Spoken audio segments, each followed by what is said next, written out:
gudoomiyaha hay'adda shaqaalaha Somaliland ayaa maanta kulan la qaatay guuleystayaashii iyo kuwii ku guuldareystay imtixaankii loogu tartamayay kaalmihii shaqo ee ka banaanaaday gobolka Awdal waxaana sidoo kale ka soo qayb galay kulankani mas'uuliyiin ka socday jaamacadda Camuud maamulka gobolka iyo ka degmada Boorama waxaana halkaasi ugu horeyn ka soo jeediyay hadallo uu ku dhiirigelinayo guuleystayaasha iyo kuwii ku guuldareystay gudoomiyaha hay'adda shaqaalaha Somaliland Sharmaake Axmed Maxamed Geele Dacar waxaana uu yiri aad iyo aad baan runtii naftiina ugu bogaadinaya idin hambalyeynaya guusha taariikhiga ee abka ab ilaa ilmahaaga aad uga warrami doonto maalmaha kamid inay dhacday tartan sida la isugu yimid dadkii ugu sareeyay ahayd aad baan idinku bogaadinaya runtii naftiina waxaan bogaadinaya sidoo kale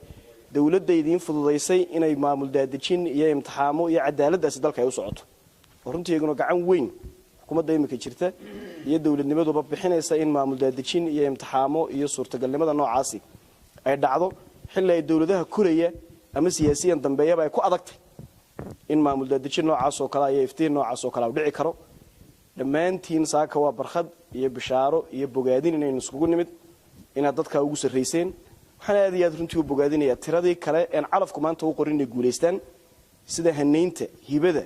iyo geesinimada leh runtii sidoo kale waxa isaguna halkaasi ka hadlay gudoomiyaha jaamacadda Camuud Professor Saleebaan Axmed Guuleed ku garka malan la keenay yidi diila cusub ay noo soo korodhay aad iyo aad baan idinku hambalyeynayna idinkuna waxaad mutaysateen oo shaqaysateen xuquuqdeennii weeye malaha Afrika iyo adduunka maanta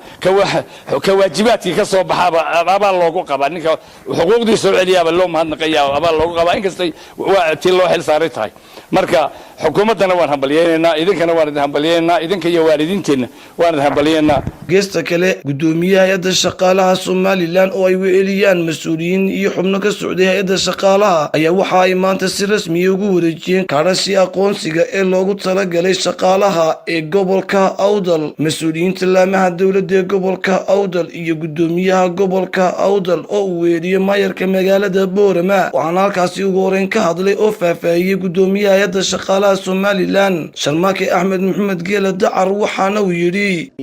in xaq u lahaa inuu qofka magacan sitaa u yahay sadarteed maanta kaarkii baynu qaybsan doonaa haddii alla yiraahdo kaarkaas ay noo noqon doona baadisooc iyo sumad wanaagsan inuu kaga duwanaano guud ahaanba shaqooyinka aynu qaranka aynu u hayno aad iyo aad baan runtii idinku bogaadinaya kasoo qaybgalka iyo aqbalka iyo ajiibka aad la timaadeen iyo inaad shaqaalihiinii idinkiisii aad maamulka u haydeen inaad u guddoontaan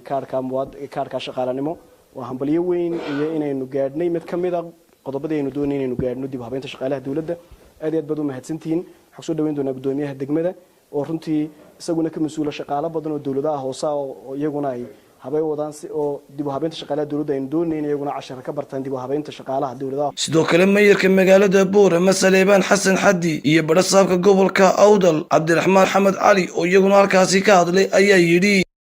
oo mid waajiba arintana ay u tahay xaqiijin iyo taakiidin in dadku ay ogsoonaadaan waana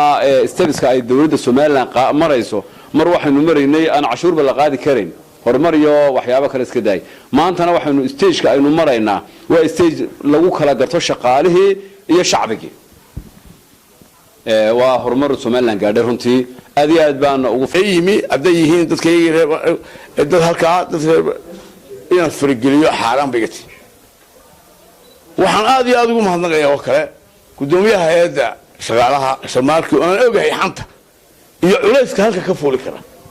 waa markaan magaaladiisa gobolkiisa magaaladiisa iyo waxyaalaha loola imanayo sida aan fair oo arinta isaga taagay aad iyo aad baan uga mahadnaqayaa qofku waxa wanaagsan uu qabto oo loo marxaati furaa si kastaba ha ahaatee tallaabadani ay hay'adda shaqaaluhu ka qaaday gobolada Somaliland ayaa qayb ka noqonaysa heerka maamul daadajin ee ku tallaabsadeen mas'uuliyiinta hay'adda shaqaalaha Somaliland Maxamed Cabdilaahi Dabshid Kalsan TV magaalada Boorama.